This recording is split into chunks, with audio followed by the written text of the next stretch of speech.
લૂંટ તથા હત્યાની કોશિશ કરનાર આરોપીઓને ગણતરીના કલાકોમાં પકડી પાડતી ભેસ્તાન પોલીસ કમિશનર સાહેબ શ્રી સુરત શહેર તથા અધિક પોલીસ કમિશનર સાહેબ શ્રી સેક્ટર 2 તથા નાયબ પોલીસ કમિશનર સાહેબ શ્રી ઝોન 6 તથા ઇન્ચાર્જ મદદનીશ પોલીસ કમિશનર સાહેબ શ્રી આઈ ડિવિઝન સુરત શહેર નાઓ તેમજ police inspector Shri VL Patel તથા police inspector Shri VM Desai નાઓએ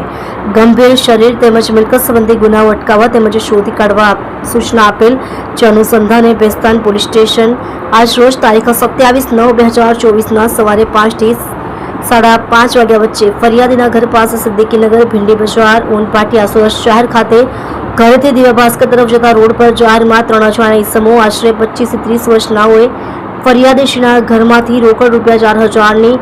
તથા ફરિયાદીશ્રીનો સેમસંગ કંપનીનો ઓરેન્જ કલરનો મોબાઈલ ફોન જેની કિંમત આશરે 1,500ની મત્તાનો ચોરી કરેલ ભાગેલ હોય જેઓને આ કામના ફરિયાદશ્રી તથા સાહિદ પ્રતિરોધ કરતા આરોપીઓએ ફરિયાદશ્રી તથા સાહિદ ઉપર તીક્ષ્ણ હથિયાર વડે જીવલેણ હુમલો કરી ફરિયાદી તથા સાહિદને ઈજાઓ કરી મોબાઈલ લૂંટ કરી ભાગી ગયેલ હોય જે બનાવની ગંભીરતા લઈ અત્રેના ભેસ્તાન પોલીસ સ્ટેશનના સર્વેલન્સ ટીમની અલગ અલગ ટીમો બનાવી આરોપીઓની શોધખોળ કરતા હતા તે દરમિયાન હેડ કોન્સ્ટેબલ જતીન પ્રવીણચંદ્ર તથા મહેશ રણછોડ તથા પોલીસ કોન્સ્ટેબલ અશફાક ફઝલ હુસેન તથા LR ગુંજન ભરતભાઈ નાઓએ હ્યુમન તેમજ ટેકનિકલ રિસોર્સને આધારે ગણતરીના કલાકોમાં ઓળખ કરી આરોપીઓ શેખ તોહેબ ઉર્ફે જુનેદ સલીમ શેખ ઉંમર વર્ષ 21 રહે શોએબનગર ઉનપાટિયા સુરત કલીમ ઉર્ફે ટુટુ રહેમાન શેખ ઉંમર વર્ષ 32 રહે પ્લોટ નંબર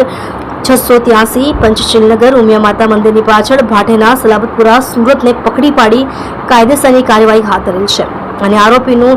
ઇમરાન મીઠા રહે મીઠી ખાડી લીંબાળ સુરત તેને વોન્ટેડ જાહેર કરી આરોપીને પકડી પાડવા ભેસ્તાન પોલીસ દ્વારા ચક્રો ગતિમાન કર્યા છે।